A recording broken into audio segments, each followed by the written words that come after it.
ఎక్కడ పెట్టానన్న ఇది ఇది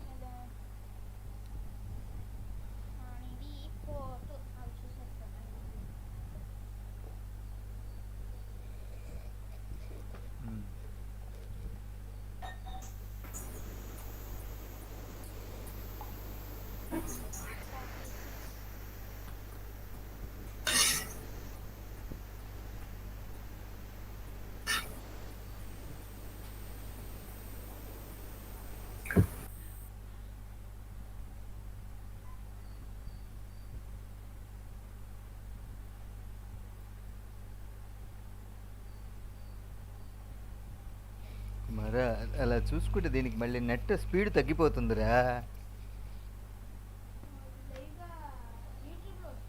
ఆ,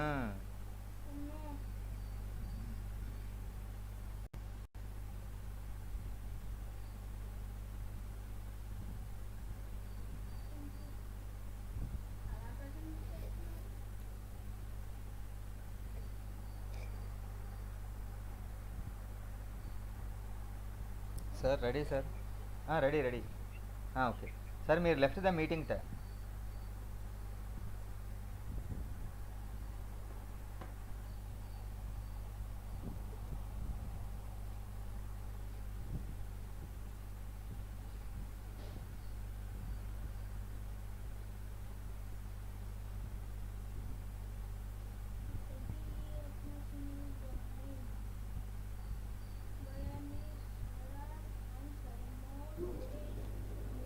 Yeah, very good morning to all, and I welcome you for the second day of International Conference on Materials, Mechanical and Energy Engineering, organized by the Department of Mechanical Engineering, Bapatla Engineering College. It was a wonderful day. Yesterday, we had excellent keynote address and followed by a number of contributory talks. And I believe all participants have enjoyed and learned a lot of new things from the contributory talks also. So today we are going to have one more keynote address by Dr. Martin Sebesta, working in Comenius University in Bratislava, Slovakia, European Union. He obtained his PhD from environmental geochemistry area. He is engaged in the study of inorganic metal oxide nanoparticles in the solid environment and studies their transport and transformation, and also interaction with plants and filamentous fungi, etc. That is the area from which he has done research work and obtained his PhD. And so without delay, I am much happy to have Dr. Martin Sebesta with us today as a keynote speaker.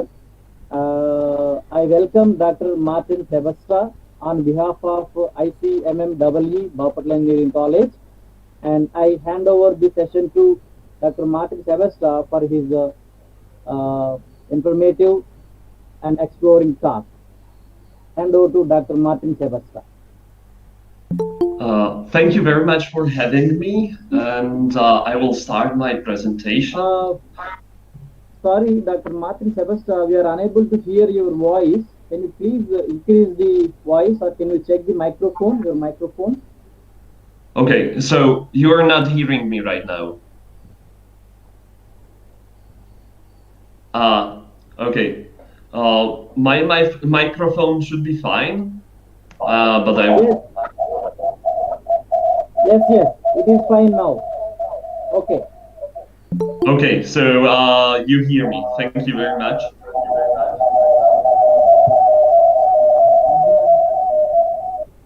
Yeah, it seems it's fine now. Please go ahead. Okay, thank you very much. So I will start my presentation now. Entire window. Okay.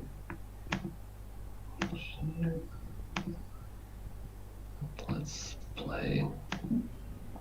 Okay, thank you very much to attending my presentation. My presentation's name is Transformation of Zinc Oxide and Titanium Dioxide Nanoparticles in the Soil Environment and the Influence of Soil Microorganisms and Plants. Firstly, why we even chose zinc oxide and titanium oxide nanoparticles. They are used in agriculture. The zinc oxide is a micronutrient fertilizer, since zinc is very important for plants. Both of these nanoparticles are growth promoters. They can be used as pesticides since they have antimicrobial and antifungal properties. And one of the more complicated uses is that they can be added as to the complex pesticide formulas as photocatalyzers, since sometimes you can decompose the pesticides after their proper period of use, and both of these nanoparticles are able to do that. And the benefits of nanoparticles in agriculture is that for zinc ions, the nanoparticle formula actually makes them really slower than if you apply them as an ionic zinc in solutions. And they also have nanospecific properties. They're both able to photocatalyze. They can catch or scavenge reactive oxygen species, which means that the reactive oxygen species stress in plants is lowered, and they have excellent reactivity and large surface area, and thus a large area for absorption, which is sometimes important when you want to use them to capture other ions in the soil. The known benefits of both of these particles are that, well, for zinc oxide nanoparticles is the supplementation with zinc micronutrient. They both increase photosynthetic activity, activate metabolic pathways to limit oxidative stress. They decrease reactive oxygen species. And some studies also say that they have better water, they improve water management of plants. They also increase soluble protein content at right concentrations, and also increase uptake of some nutrients and decrease uptake of heavy metals. And the proposed mechanisms of actions for nanozinc oxide are the release of zinc ions and zinc supplementation. And this zinc supplementation is slow and continuous. Either this zinc or the directly zinc oxide nanoparticles activate the repair process in the photosystem too.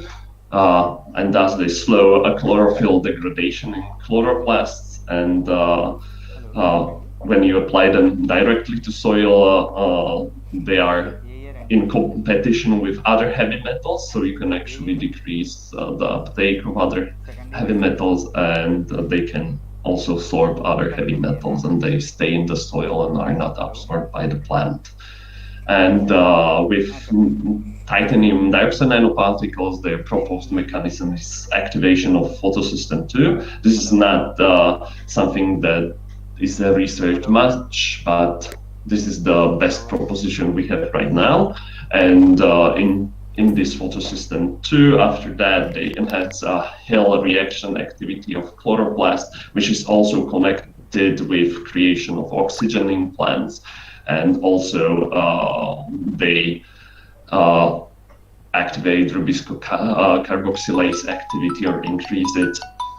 And this all helps to slow chlorophyll degradation in chloroplasts, and thus the plants can produce more of the chlorophylls and grow faster. Also, as zinc oxide nanoparticles, they can absorb heavy metals on the surface, and activate enzymes connected to reactive oxygen species reduction, and they also scavenge reactive oxygen species themselves.